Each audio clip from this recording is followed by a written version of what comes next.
ముఖ్యంగా స్టేజ్ మీద ఉన్న ఈ కార్యక్రమానికి ముఖ్య అతిథికి వచ్చిన మన సిపిఐ పార్టీ జిల్లా కార్యదర్శి సాబిర్ పాషా అన్న గారికి మరియు నారెడ్డి ప్రసాద్ ఏఐటీసీ రాష్ట్ర నాయకులు ఏఐటీసీ నారెడ్డి ప్రసాద్ అన్న గారికి, అలాగే మన ఏఐటీసీ జిల్లా నాయకులు జమలన్న గారికి, అలాగే స్టేజ్ మీద ఉన్న పెద్దలకు అందరికీ పేరు పేరున హృదయపూర్వక నమస్కారం. ఈరోజు మనం ఒక లక్ష్యంతో ముందడుగు పెట్టినాం. ఏఐటీసీ తరఫున అంగన్వాడీ టీచర్లు స్థానికంగా అందరూ చూస్తూనే ఉంటాం. వాళ్ళకి ఏ సంబంధం లేకుండా కొన్ని డ్యూటీలు వేసి ప్రతిరోజు ప్రభుత్వం వాళ్ళ ఒత్తిడి గురి చేస్తున్నారు. వాళ్ళకి సంబంధం లేకుండానే పోలీసు ఉండని, పోలింగ్ బూత్ వ్యవహారం ఉండని, ఇతర గ్రామాల్లో జరిగే ప్రతి ప్రభుత్వ కార్యక్రమాలలో భాగస్వామ్యం చేసేసి వాళ్ళకి సంబంధం లేని ఒత్తిడిలు తీసుకొస్తే ప్రభుత్వం వాళ్ళ మీద ఒత్తిడి తీసుకొస్తుంది.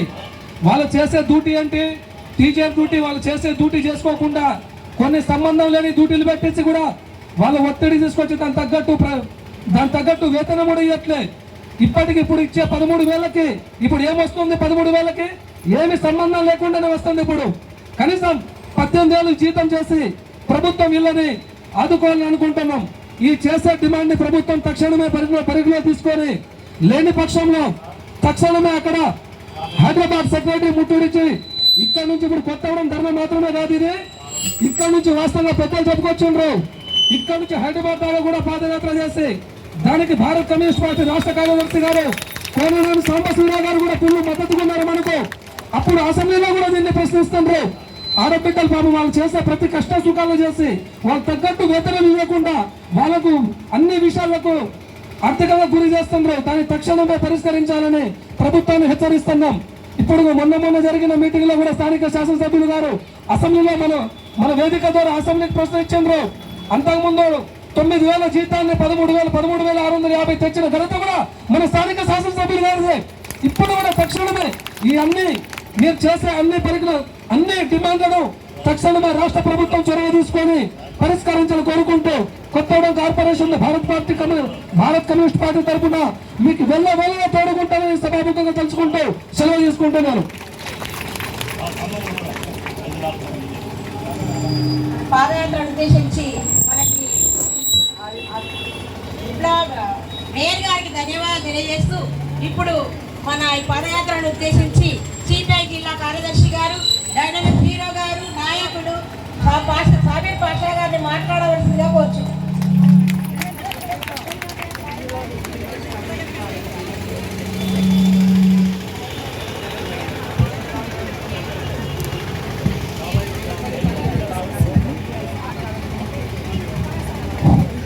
ఈరోజు భద్రాచలం నుంచి కొత్తగూడెం కలెక్టరేట్ వరకు 2 రోజుల పాటు మా న్యాయమైనటువంటి డిమాండ్లు పరిష్కారం చేయాలి, ఎన్నికల్లో ఇచ్చిన హామీలను అమలు చేయాలి, అంగన్వాడీ టీచర్లు మరియు హెల్పర్లు ఈ వ్యవస్థ పట్ల ఒక నేరపూరితమైన నిర్లక్ష్యం వహిస్తున్న ప్రభుత్వాల కళ్ళు తెరిపేయడానికి ఒక పోరాట యాత్రకి వచ్చేసిన మీ అందరికీ, మన భద్రాద్రి జిల్లా నలుమూల నుంచి వచ్చిన మీ అందరికీ హృదయపూర్వకమైనటువంటి స్వాగతం, మీ అందరికీ అభినందన.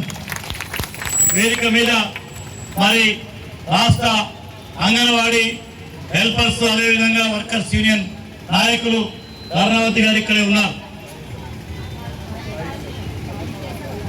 సాయి ఈశ్వరి గారు అధ్యక్షులు వారు, అదేవిధంగా ఏఐటీసీ రాష్ట్ర కార్యదర్శి ఇప్పుడే మాట్లాడినటువంటి సింగు నరసింహారావు గారు, ఇప్పుడే మన వద్ద మాట్లాడినటువంటి మేయర్ మూడు గణేష్ గారు, ఏఐటీసీ మన జిల్లా ప్రధాన కార్యదర్శి కామ్రేడ్ నరాటి ప్రసాద్ గారు, అధ్యక్షులు జమలయ్య గారు, గుల్లారెడ్డి గారు, మున్నా లక్ష్మీకుమారి గారు, కల్లూరి వెంకటేశ్వరరావు గారు, సీతామహాలక్ష్మి గారు, సభకు అధ్యక్షత వహిస్తున్నటువంటి భువనమణి గారు, రెడ్డి అరుణ గారు, మరి మీ అందరికీ మరి జిల్లా నలుమూలల నుంచి విచ్చేసిన మీ అందరికీ ఏఐటీసీ నాయకులు మల్లికార్జున గారు, తదితర నాయకులందరూ కూడా, రామరెడ్డి గారు అందరూ కూడా ఇక్కడ ఉన్నారు. శివాజీ గారు, సీని గారు, మన నాయుడు గారు, భద్రాచలం ప్రాంత నాయకులు, సాధనపల్లి జిల్లా సమితి సభ్యులు సాధనపల్లి సతీష్ గారు అందరూ కూడా ఇక్కడ ఉన్నారు. ఓవా వెంకటేశ్వరరావు, కుర్గంపాండు, వీళ్ళందరూ ఇంతమంది నాయకులు ఇక్కడికి ఎందుకు వచ్చారంటే మా అంగన్వాడీ టీచర్లు, హెల్పర్ ఇబ్బందులు పడతా ఉన్నారు, వాళ్ళ సమస్యలు పరిష్కారం కావట్లేదు. అనేక సార్లు అడిగి వినతి పత్రాలు ఇచ్చి మెమోరాండాలు ఇచ్చినా ఈ ప్రభుత్వం స్పందించట్లేదు. కాబట్టి పోరాటానికి కాలి నడకన మరి భద్రాచలం లాంటి గిరిజన ప్రాంతం ఇది పోరాటాల కేంద్రం, దక్షిణ అయోధ్యగా పేరొందినటువంటి ఒక పుణ్యక్షేత్రం. ఇక్కడి నుంచే మా పోరాటాన్ని ప్రారంభిస్తున్నామని చెప్పి మీరందరూ పిలవగానే ఇంతమంది నాయకులందరూ కూడా మీ అందరికీ మద్దతు చేయడానికి వచ్చారు. వారందరికీ ధన్యవాదాలు. మనం ఏమడుగుతున్నాం? నేతల కుర్చీలు అడగట్లేదు, పాలక వర్గాల కుర్చీ అడగట్లేదు. ఇవాళ భారత పార్లమెంట్ సభ్యుల జీతాలు పెంచారు, శాసనసభ్యుల జీతాలు పెంచారు, మంత్రుల జీతాలు పెంచారు, ఇతర అనేక రంగాల వాళ్ళ జీతాలు పెరుగుతా ఉన్నాయి. కానీ క్షేత్రంలో కష్టపడి పనిచేస్తున్నటువంటి మరి రోజు 24 గంటలు ఫోన్ అందుబాటులో పెట్టుకొని అన్ని రకాలుగా శ్రమ చేస్తున్నటువంటి అంగన్వాడీ ఉద్యోగుల పట్ల ప్రభుత్వం ఎందుకు నిర్లక్ష్యం వహిస్తా ఉందని ఇవాళ అడుగుతా ఉన్నాం. గతంలో ఒకనాడు 3,000 రూపాయలు 2,900 ఉన్ననాడు కూడా మన ఏఐటీసీ నాయకత్వంలో ఒక ఐక్యమైనటువంటి పోరాటం నిర్వహించే ఇవాళ 13,000 దాకా వచ్చాం. కానీ ఇవాళ 13,000తో మన బతుకు సాధ్యమైందా? ఇలా పెరిగినటువంటి ఖర్చులతో మనం బతకగలుగుతామా? ఒక్కసారి ఆలోచన చేయమని ప్రభుత్వాలను ఏలుతున్నామని అడుగుతా ఉన్నాం. ఇలా పెరిగిన నిత్యావసర వస్తువుల ధరలు ఏ ధరను చూడండి, మనం వాడేటటువంటి పప్పు, ఉప్పు, బియ్యం, మంచి నూనె, కందిపప్పు, ఉల్లిగడ్డ, గ్యాస్, మన ఇంట్లో కరెంటు బిల్లు, మనం వేసుకునే బట్టలు, మన పిల్లల చదువులు.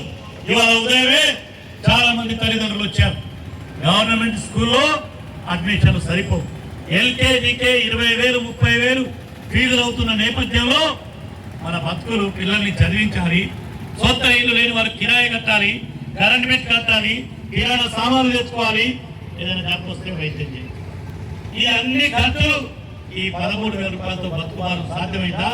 ప్రభుత్వాలు నిర్ణయించినటువంటి సుప్రీంకోర్టు చెప్పినటువంటి కనీసమైనటువంటి వేతనం ఎందుకు ఇవ్వాలని అంటాం?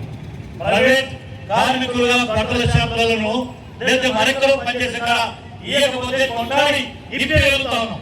కానీ వాళ్ళ అంగన్వాడీ టీచర్లు ఎవరు, హెల్పర్లు ఎవరు? ఐసీడీఎస్ కేంద్ర ప్రభుత్వం, రాష్ట్ర ప్రభుత్వ సంయుక్త నిర్వహణలో ఒక ప్రభుత్వ రంగంలో ఉన్న వాళ్ళకి మీరు చట్టాలు అమలు చేయకపోతే ఏ కార్మికులకి ఈ చట్టాలు అమలు అవుతామని చెప్పి ఇలా అడుగుతా ఉన్నాం. ఇలా మీ డిమాండ్ ఏమిటి? మన అనేక రోజుల నుంచి ఈ డిమాండ్ చేస్తే భారతదేశంలో మన రాష్ట్రంలో అనేక ఏళ్ళ నుంచి పనిచేస్తున్నటువంటి అంగన్వాడీ ఉద్యోగులను రాష్ట్ర ప్రభుత్వ ఉద్యోగాలను గుర్తించాలి, పర్మినెంట్ చేయాలి, రెగ్యులర్ చేయాలనేదే మన అంతిమ నినాదం. ఇది ఇవాళ రేపు ఎల్లుండా అనుకోకండి. మా లక్ష్యం పెద్దగుండా ఇవాళైనా రేపుగా ఎల్లుండైనా మన సమస్యలకు అంతిమ పరిష్కారం వీళ్ళందరినీ రెగ్యులర్ తో గుర్తించాలి. అప్పుడు దాకా మన బతుకు బండిని ముందుకు తీసుకెళ్ళడానికి కనీస వేతనం ఇవ్వాలి. ముఖ్యమంత్రి రేవంత్ రెడ్డి గారికి మేము ఈ సభ ద్వారా విజ్ఞప్తి చేస్తా ఉన్నాం.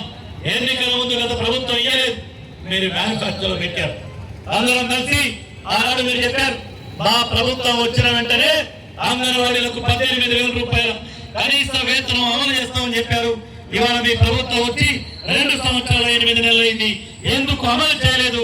మీకు సమయం ఇచ్చినావు, మీరు అమలు చేయలేదు కాబట్టి ఇవాళ మా 18,000 మీరిచ్చిన హామీని నెరవేర్చమనే ఈ పాదయాత్ర, ఈ పోరాటం తప్ప ఆలోచించాలని అడుగుతా ఉన్నాం. అందుకే ఇవాళ 18,000 రూపాయలు డ్యూటీల మీద డ్యూటీలు వేస్తా ఉన్నాం. ఇవాళ జనాభా కన్నా ఎవరండి? అంగన్వాడీ బిఎల్ఓ డ్యూటీ ఇవాళ సర్ ప్రోగ్రామ్ నడుస్తా ఉంది. మరొక ప్రోగ్రాం టీకాలు, పోలియో. ఏ సర్వే అయినా కనపడేది ఎవరు? అంగన్వాడీ టీచర్, అంగన్వాడీ ఉద్యోగులు. అని వాళ్ళ వేతనాలు సరిగ్గా ఇయ్యరు, దాని గౌరవ వేతనం కూడా ఇయ్యరు, ఆ పిల్లలు ఇయ్యరు. ఇవాళ పనుల భారం మీద ఉన్నది.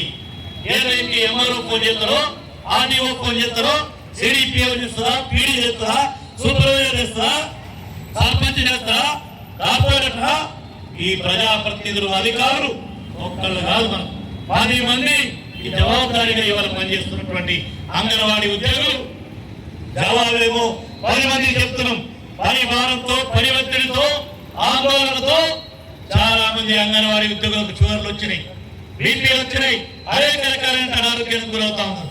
ఇవన్నీ వచ్చినా పర్లేదు, మాకు 5 ఏళ్ళు నోట్లకు పోయినట్టు మా జీతం పెరిగితే చాలా అనుకుంటా ఉంటే ఇవాళ ఈ జీతం పెరగట్లేదు.